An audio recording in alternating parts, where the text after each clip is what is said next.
Assalamualaikum warahmatullahi wabarakatuh dan salam sejahtera. Semalam telah berlangsung kejohanan bagi sukan kategori lelaki.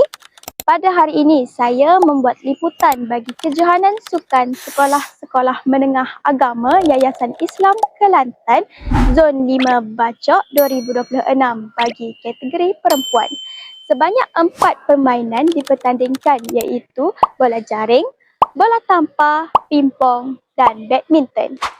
Hari ini kita bakal menyaksikan aksi-aksi hebat daripada atlet-atlet SMUA Darul Iman menentang sekolah-sekolah lain dalam permainan ini. Jom kita saksikan.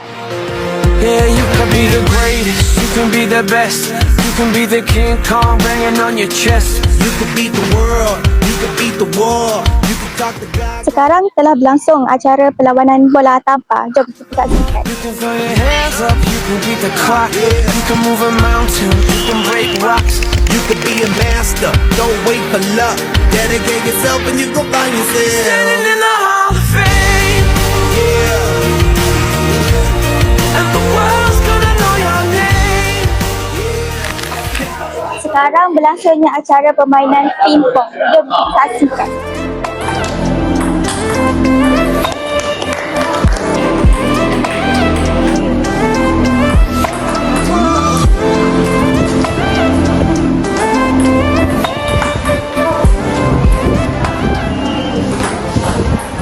Sekarang saya berada di Dewan Badminton Pekalan Baharu untuk menyaksikan pertandingan badminton. Jom kita saksikan.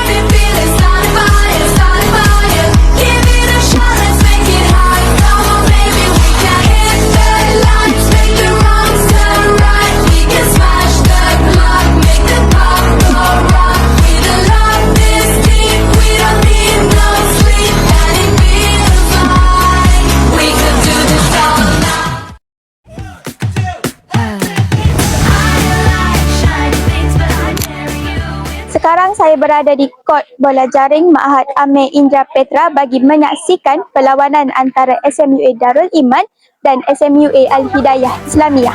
Jom kita saksikan.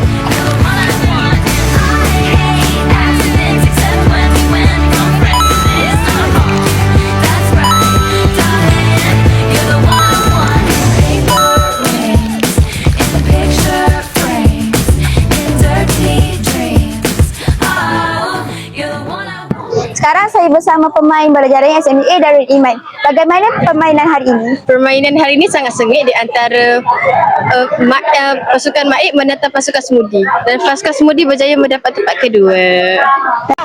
Okey, alright, Semudi.